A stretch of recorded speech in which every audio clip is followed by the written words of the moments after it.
Welcome to another video on Ventanovo's game called Black Swan. This is a situation at the end of 1941, so after the fall turn and at the end of the Axis turn. As you can see, they've accumulated together, that is the Germans and the Italians, 10 victory points, so they've actually achieved a strategic victory, if I understand the rules correctly, because I'm not entirely sure if I have to check that one at the end of the entire year or after each turn. The rules do actually say that any victory check is made after each of the two sides have had their turn, so I assume that also goes for this one, meaning that they will have won, so otherwise the Allies would have had a chance to do something about it still, theoretically. That is, the Russians, and might have had a chance to retake, I don't know, Stalingrad or Moscow or whatever. But apparently that's not the case then. Anyway, it would be of little use because they really do seem to be doomed. Although, of course, their turn is still coming up, so they would be able to place armies in several places. I don't know, for instance here, so that would probably allow them to retake Stalingrad. That wouldn't be too much of a problem. As you can see here, this is what the situation would be like at the beginning of the Allied turn, and normally speaking you would put out of supply cubes on each and every unit that is out of supply. I've actually put them in the areas now because there are so many units that I ran out of blocks, which is of course a very bad sign in itself. So all these Soviet units would be out of supply at the beginning of the Allied turn. Same goes for these four. Leningrad is also out of supply because even the Road of Life has been cut. The Finnish no engage line, you may think, disallows this move. Well, it actually doesn't.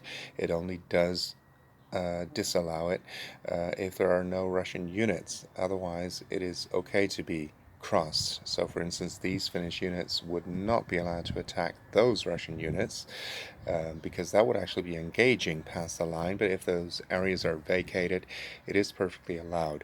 So that means that Leningrad itself is cut off. This area, I believe it's Novgorod, is also cut off. This one is cut off. Murmansk is not cut off because, for instance, you can try supply from Siberia to, well, for instance, Archangel, then from Archangel across the White Sea to Murmansk. So that is still possible. Yeah, so, and also in the south, the British have not been faring very well either. Actually all these ships are out of supply. Cairo is out of supply. These two victory areas are out of supply. Why is that? Because I was foolish enough not to leave at least one naval unit here, which would enable supply. The Southern Atlantic is actually British controlled, so that is perfectly okay. But there needs to be at least one naval unit, which I was foolish enough not to leave there.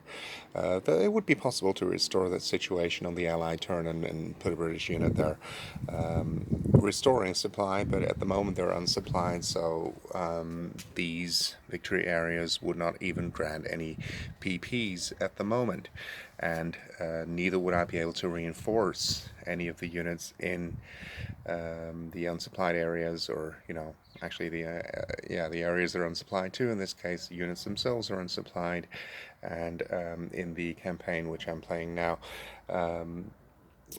it would definitely not be possible to reinforce them because then all the sea zones in between actually need to be friendly controlled, and well, that is not the case either, certainly not through the Mediterranean, and I suppose for reinforcement purposes, not even sure about that actually, but I suppose you would also need to have that one unit there. I mean, reinforcement, the conditions for that are stricter than for supply, so if supply is not possible, then I suppose, well, yeah, you can never reinforce unsupplied units, so that is actually the answer to the question. So yeah, so that's what I've been wanting to show you, and I'll just call this an Axis win. In case you're wondering how I got so many Axis units over here, in the past fall turn I actually did buy the Blitz disc, even though no special operations are allowed in poor weather, which includes, well, definitely fall and most of the time, except for the Russians and Finns, also winter. And also note that in the Mediterranean, the weather is always good. So even though no special operations are allowed in fall, it did allow me to do a second land move, and it also allowed me to, which normally, of course, every unit, all terrain becomes rough, so every unit can only move, except for our units, I suppose, can only move one hex, and not a hex, one area. But because I bought the Blitz disc, I actually managed to do that again, and I also managed to do strategic movement twice, and I believe the Germans had as many as 7 or 8 strategic moves already, for a total of 16, and that's how they basically managed to encircle all these Russian troops over here. And that's also how the Italians and the Africa Corps moved into this area here and then attacked Alexandria, and that came as quite a surprise, I suppose. So I hope you've enjoyed this little overview. It's great to see that it is actually possible to defeat Russia and to defeat the Allies and to win as the Axis.